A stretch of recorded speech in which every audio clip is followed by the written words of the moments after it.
Well, alright. Right in this video, I'll show you the Vray Caustics under maybe 3 minutes or 2 minutes, whatever. Okay, first thing, let's draw a plane. I prefer fixing a Vray plane right here.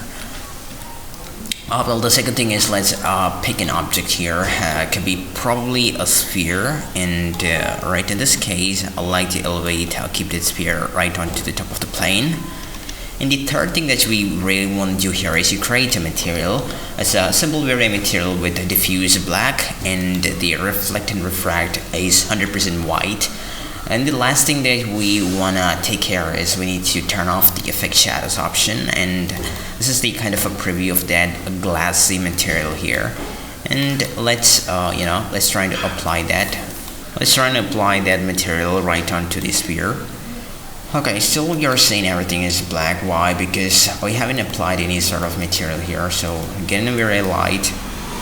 Well, yeah, fix it right here. And probably you might need to wait a bit as right, and let's get into render setup.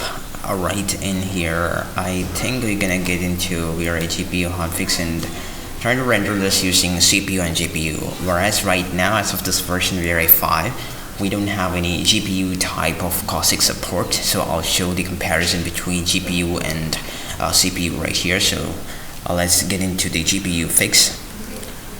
Well, you can say that this is a kind of image that we are obtaining from graphics card, as caustics has not been supported right in the graphics card. We are getting kind of a decent sharp point right here. Let's try to understand what's happening with the CPU. So let's change this right into CPU, and right in the GI settings, I'm gonna turn on the caustics, and yeah, this could be like maybe boost up this value to get the proper shape of this caustics and try to render. Still I don't see there is no much change in this pattern of image. Maybe the distance if it's 1, I think that might get into play. And also I'd like to get the bucket render and try to render. Well, there's no much change by using CPU and GPU. I might think that probably if that is a sphere, if that's not a sphere, I think we might get some sort of difference. Anyways, this is a simple procedure on how to play with caustics right in 3ds Max. And what? Thanks for watching if anyone is watching, as I usually say. That is it.